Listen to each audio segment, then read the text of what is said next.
दोस्तों, आज हमारे साथ हैं वीर शहीद केसरी चंद राजकीय महाविद्यालय डाक पत्थर में राजनीति विज्ञान में विभागाध्यक्ष असिस्टेंट प्रोफेसर डॉक्टर राजकुमारी चौहान। डॉक्टर चौहान इस समय अपने छात्रों की ऑनलाइन क्लास ले रही हैं। उत्तराखंड शिक्षा विभाग की तरफ से एक नवाचार है और इस लॉकडाउन की स्थिति में छात्रों की पढ़ाई में कोई हर्जा ना हो, उनका नुकसान ना हो, उसकी भरपाई के लिए ऐसे निर्देश आए हैं, छात्रों की ऑनलाइन कक्षा संचालित की जाए। इस संबंध में हम डॉक्टर चौहान से बात करेंगे। डॉक्टर चौहान, आपका कार्यक्रम में बहुत बहुत स्वागत है। जी नमस्कार। हम सबसे पहले आपसे यही जानना चाहते हैं कि किस तरह से आप ये ऑनलाइन क्लास हैं वो संचालित कर रही हैं। आज जहां संपूर्ण विश्व लॉकडाउन है और जिस कारण सबसे ज्यादा जो प्रभावित हो रहे हैं वे स्कूल कॉलेजेस में पढ़ने वाले छात्र हो रहे हैं। हालांकि मैं ऑनलाइन एजुकेशन से पहले से ही जुड़ी हुई हूँ, परंतु इस समय हमें केंद्रीय मानव संसाधन विकास मंत्रालय से, उच्च शिक्षा विभाग से, उत्तराखंड के उच्च शिक्षा विभाग से एवं निदेशालय से भी यह निर्देश मिले हैं कि बच्चों की पढ़ाई इस लॉकडाउन के कारण बाधित न हो, जिस कारण हमें सभी जितने भी प्राध्यापक हैं उनको ऑनलाइन के माध्यम से शिक्षा देना है। तो संपूर्ण विश्व इस लॉकडाउन को अभिशाप मान रहा है, परंतु हमारे जितने भी शिक्षक गण हैं इसको एक सुअवसर के तौर पर देख रहे हैं। वो ऑनलाइन के माध्यम से बहुत सारे इस समय एप्स अवेलेबल हैं। आप लैपटॉप के माध्यम से इसको प्रारंभ कर सकते हैं या मोबाइल के माध्यम से भी प्रारंभ कर सकते हैं। जैसा एक क्लासरूम ऐप है, जूम ऐप है, जिसके माध्यम से आप अपने मोबाइल पे डाउनलोड करके और फिर इसमें हम लोग बच्चों को कनेक्ट करते हैं और एक समय में हम तकरीबन 100 बच्चों को ये लेक्चर ऑनलाइन माध्यम से हम दे सकते हैं। कॉलेज में किस तरह से आपने इसकी शुरुआत की? जी, एक्चुअली ऑर्डर तो हमें ऊपर से ही आए हैं, परंतु हमारे महाविद्यालय के प्राचार्य हैं, उन्होंने हमें ऑनलाइन ही एक मीटिंग करी जिसमें हम सब ने ये डिसाइड किया कि बच्चों की पढ़ाई बाधित ना हो। तो ये सबसे बड़ी चुनौती थी कि आप ऑनलाइन, क्योंकि ये पहाड़ी क्षेत्र है और यहाँ अगर मैं डाक पत्थर डिग्री कॉलेज की बात करूँ तो मैक्सिमम जितने भी छात्र हैं वे जौनसार के पर्वतीय क्षेत्रों से आते हैं और इस लॉकडाउन के कारण वे अभी वर्तमान में गांव में ही हैं। तो ये बहुत बड़ी चुनौती थी हमारे लिए भी कि जहां नेट कनेक्टिविटी नहीं है वहां इस प्रकार के ऑनलाइन क्लासेस कैसे संचालित की जाएंगी। परंतु इसके बावजूद भी हमारे जो प्राध्यापक हैं उन सभी ने एक हिम्मत जुटाई, व्हाट्सएप के माध्यम से सभी बच्चों को संगठित किया और मुझे बता करके आपको बहुत खुशी महसूस हो रही है कि मैं ये तो नहीं कहूंगी कि ये हमारा यह प्रयास 100% सफल हुआ, परंतु हाँ 60 या 70% बच्चे आज इस ऐप के थ्रू, इस ऑनलाइन क्लासेस के थ्रू लाभान्वित हो रहे हैं। जो पूरी तैयारी की उसके बारे में हमें बताएं। जी, एक्चुअल में सबसे बड़ी प्रॉब्लम थी कि बच्चों के मोबाइल नंबर के थ्रू उनसे कांटेक्ट करना। तो हमारे में प्रॉक्टर रजिस्टर होता है, तो सभी जितने भी प्राध्यापक हैं उन्होंने अपने अपने विषय के प्रॉक्टर रजिस्टर लिए और उन प्रॉक्टर रजिस्टर में सबके मोबाइल नंबर होते हैं। वो किसी अभिभावक के भी होते हैं और बहुत बार ऐसा होता है कि बच्चा अपना ही वो नंबर दे देता है। हमने पहले अपना एक व्हाट्सएप ग्रुप बनाया जिसके माध्यम से जो टाइम टेबल जब महाविद्यालय चालू था तब लागू था, उसी टाइम टेबल को हमने इस ऑनलाइन क्लासेस में भी प्रारंभ किया कि 1 बजे से 2 बजे तक पॉलिटिकल साइंस की होगी, 2 से 3 बजे तक एजुकेशन की होगी। इस प्रकार से सभी टीचर्स को ये निर्देशित किया गया कि अपने टाइम टेबल के अकॉर्डिंग ही बनाएंगे।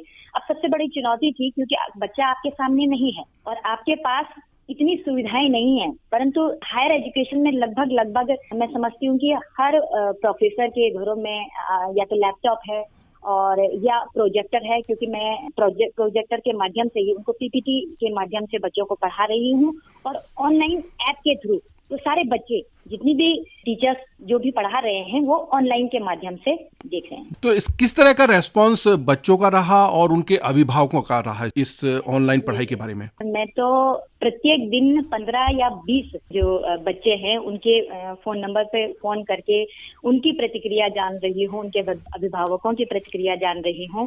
और एक जौनसार का ही कोई क्षेत्र है, वहाँ जब मैंने कॉल किया उनको तो वो उनके अभिभावक ने फोन उठाया और वे घास काट रहे थे।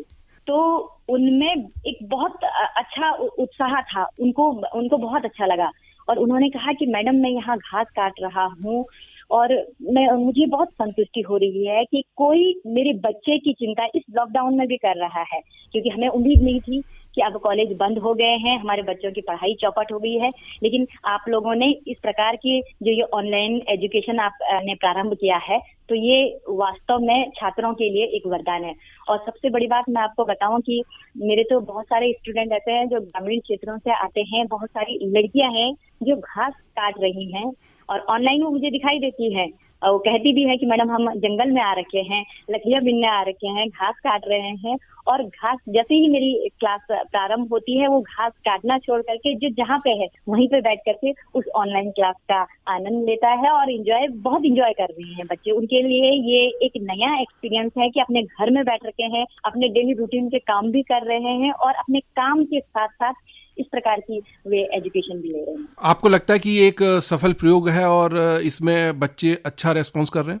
बिल्कुल, इस समय वर्तमान मांग यही है, क्योंकि कोरोना वायरस के कारण संपूर्ण विश्व लॉकडाउन है और इस समय महाविद्यालयों में क्लासेस चलाना इम्पॉसिबल है। तो मुझे लगता है कि ये तो एक बहुत सराहनीय प्रयास है। बच्चों को घर बैठे हम उनको वो सारी, क्योंकि हम PDF बुक्स भी उनको मुहैया करा रहे हैं, व्हाट्सएप के माध्यम से हम उनको असाइनमेंट दे रहे हैं, ऑनलाइन वीडियो लेक्चर के माध्यम से हम उनसे डायरेक्ट कांटेक्ट कर पा रहे हैं। तो मुझे लगता है कि ये एक सराहनीय और सफल प्रयोग होगा। भविष्य के लिए भी बहुत अच्छा है, क्योंकि टेक्नोलॉजी का जमाना है और नए नए प्रयोग किए जा रहे हैं। तो मुझे लगता है कि जो परंपरागत जो शिक्षा व्यवस्था चली आ रही है उसमें हमें कहीं ना कहीं थोड़ी बहुत बदलाव करना होगा।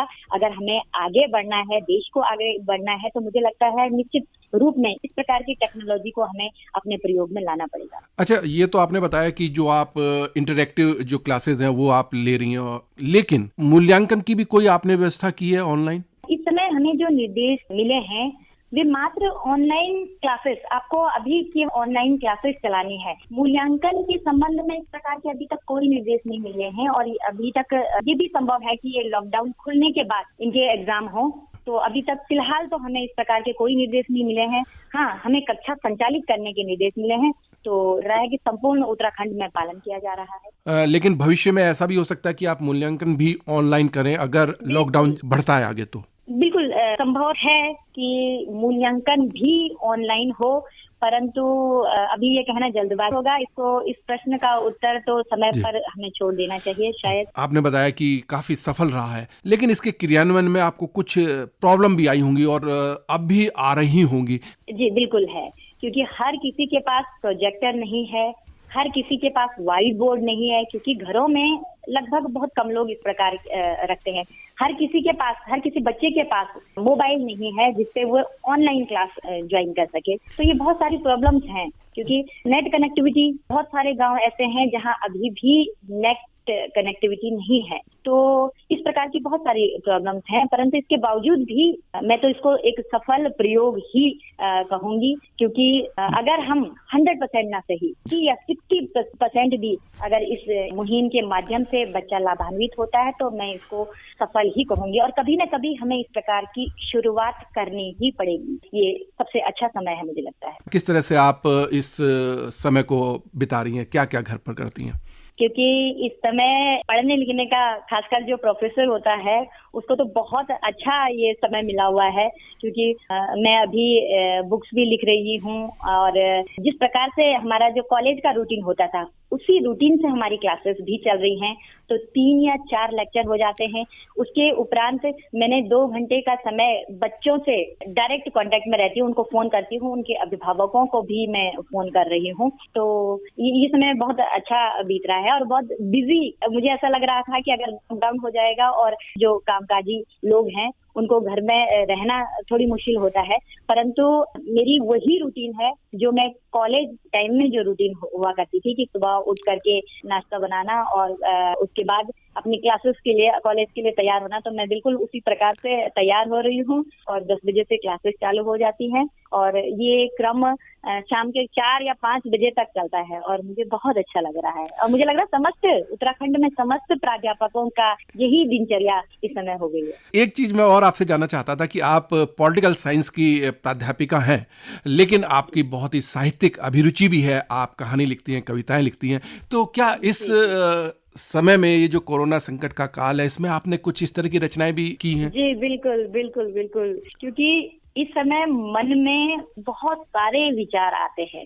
साहित्य कल्पनाओं में गोता लगा करके काफी दूर तक जाता है, परंतु कल्पनाओं को भी धरातल पर उतारने के लिए एक ठोस धरातल की आवश्यकता होती है। तो इसमें तो बहुत सारी चीजें समाज में देख रहे हैं, बहुत सारी कहानियां माइंड में क्रिएट हो रही है। तो मैं निश्चित रूप से उन कहानियों को कागज पर उतारने का प्रयास कर रही हूँ, कविताओं को कागज पर उतारने का प्रयास कर रही हूँ। और मुझे उम्मीद है कि जब ये लॉकडाउन खुलेगा तो एक बहुत अच्छा संग्रह मेरे पास होगा और बहुत जल्दी आप लोगों के बीच में ये संग्रह होगा। अंत में हम चाहेंगे कि आप कुछ संदेश दें हमारे सुनने वालों को, हमारे छात्रों को, हमारे युवा साथियों को। बिल्कुल, मैं छात्रों को, युवा पीढ़ी को मैं एक महत्वपूर्ण संदेश देना चाहती हूँ। इस समय कोरोना वायरस के कारण संपूर्ण देश में यूँ समझिए कि एक ये संकट का समय है और मुझे लगता है कि हमें अपने देश के साथ खड़ा होना चाहिए और अपने से जो बन सकता है, क्योंकि जरूरी नहीं है कि बाहर निकल कर ही आप समाज के लिए कार्य कर सकते हैं। आप जैसे कि मोदी जी ने भी कहा है कि घर पर ही रहें, लेकिन युवा पीढ़ी को घर पर रखना बहुत बड़ी चुनौती है और ये उनके अभिभावक मुझे लग रहा है वो समझ रहे होंगे। तो मेरा सभी युवाओं से अनुरोध है कि वे कृपया घर पर ही रहें, अपने जो अभिभावक हैं उनकी आज्ञा का पालन करें और अगर आपसे कुछ भी इस कोरोना वायरस कारण कोई भी किसी भी व्यक्ति को अगर आप देखते हैं कि उससे वो प्रभावित हो रहा है तो कहीं ना कहीं इस युवा पीढ़ी को आगे आना पड़ेगा, उनकी मदद करनी पड़ेगी, वो चाहे धन के माध्यम से हो या वो किसी भी माध्यम से हो। और सबसे बड़ी बात कि इस समय बहुत अच्छा मौका है उनके पास अपनी पढ़ाई करने का, क्योंकि आजकल जरूरी नहीं है कि आप कक्षाओं में रहकर भी पढ़ाई कर सकते हैं। आजकल तो गूगल पे बहुत सारे ऐप ऐसे हैं, बहुत सारे वीडियो लेक्चर्स हैं जिनके माध्यम से आप घर पर रहकर अच्छी तैयारी कर सकते हैं। तो ये युवा पीढ़ी को इस समय सोचना होगा कि हम इस समय का सदुपयोग कैसे करें। डॉक्टर चौहान, आप हमसे जुड़ी, आपका बहुत बहुत धन्यवाद।